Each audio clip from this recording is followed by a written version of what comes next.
was quiet for a bit this month because I got sick, November was actually a month that pretty much went to plan, where I finished the JRPG I wanted to, and even try one like I said I would. I was able to see the end of the spiritual successor to one of my favorite emotive games, keep my foot in the recent addition to my favorite series that is set to come west sometime, and also try another part of a series in a new style to confirm that it's one I'd still like to spend more time with someday. It might be late, but November was a fun month that deserves its own video as usual, so let's get into the JRPGs I played in November.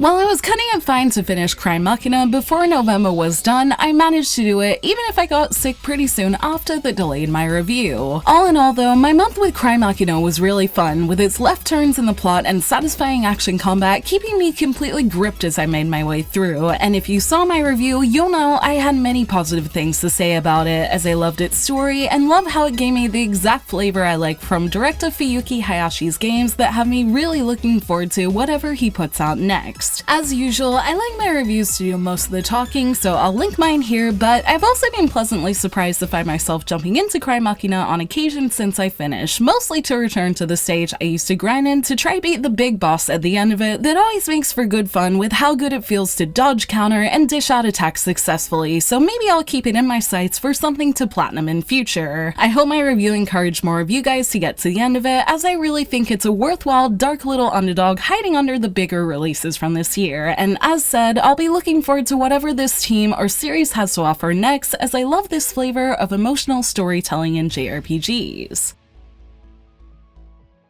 The timing of when I finished CRYMACHINA worked out really well, as I ended up having just enough time to try a small bit of Star Ocean, the second story hour like I said I'd wanted to last month, alongside my usual and essential Atelier Resleriana juggle that gave me two significant side experiences to talk about here. In terms of second story hour, I tried a little of it before work one day, with the goal of my play session being choosing who I'd like to play in full with someday, and this was next to enjoying its gorgeous world and style that I'd liked from Octopath Traveler years ago. For the protagonist, I first tried Rena thinking I liked her character description and design better, but found myself more wowed by the visuals rather than her dialogue in her first moments. Once I switched to Claude though, I started to feel a bit more like this could be a game I'd enjoy, with the rough curiosity appealing to me more, similar to what happened when I tried the Divine Force last year. My interest in his story had me more intrigued to run around and look at things, and his route actually got to combat sooner that meant I could try that too. Combat seemed a little more digestible than the Divine Forces, with a good balance of complexity and ease of use, making me think that if I get time to explore this series more, second story R seems like the way to go, and I'd be curious to hear which protagonists you guys are playing with, as I know some of you picked this up too. As for Resleriana, I realized it's been 3 months since it came out here in Japan, and while I'm currently having a lot of fun with it, the way it's designed currently means I have to play it at certain points of the month. That means it'll likely still be around in this section of the video for a good while. Event stories still aren't archived, so where I would usually skip events and save their stories for when I have time, I pretty much have to play them immediately. That often takes up my time when I, like everyone else on the planet, don't have that much of it. It does have a positive side, as Resleriana is the only smartphone game in my collection I can say I'm fully up to date with that does make new content more engaging, and considering I cried during the Christmas event, it does mean something, even if I find mild stress in finding time to complete everything before it's gone. In November, that was the heartwarming Linny and Soul event that reminded me of how sweet they both are, and later there was a Riser event that honored the series' sense of adventure in an interesting way. I was very lucky considering Resleriana's odds and could get Ampel, but more important to me was that I was able to spend time with the wonderful party of one of my favorite games again in a new story, so despite feeling like it demands my time at times, I've been having fun enjoying the way it honors the many games in the series that has me happy to come back to it and enjoying it overall. I've already had Resleriana and another game slip into my side game time during December, so I'm sure I'll have something to talk about here next month too, but now that I'm not sick and done with this video soon, it's time for me to think of what I want to play now before this year of games ends and another one begins soon.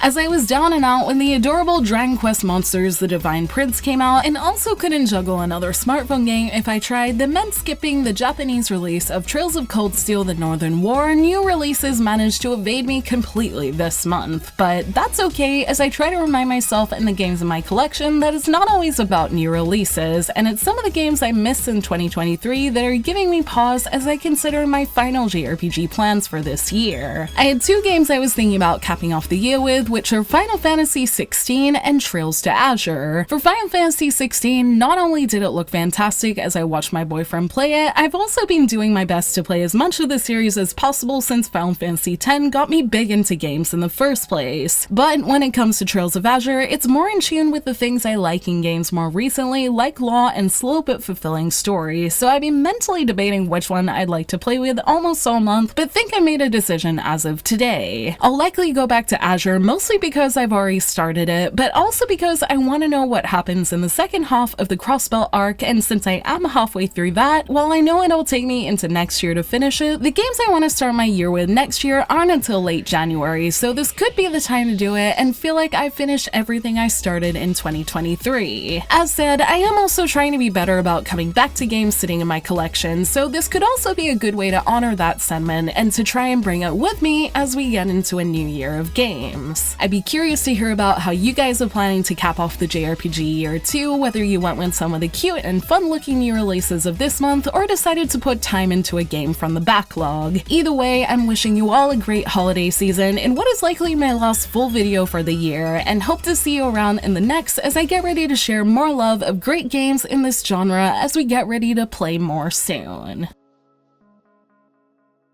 Thank you for watching this video. Let me know in the comments below what you played in November and what you're playing this month. You can like and share this video if you enjoyed it, subscribe to my channel for more JRPG content like this, and ring that bell to get notifications on whenever I post so you don't miss a thing. You can check out more videos here, and you can find me on social media on X, Facebook, and Instagram, all at JRPG Jungle. Links to those will be in the description below. Thank you to Square Enix for the Star Ocean code, and until next time, thank you.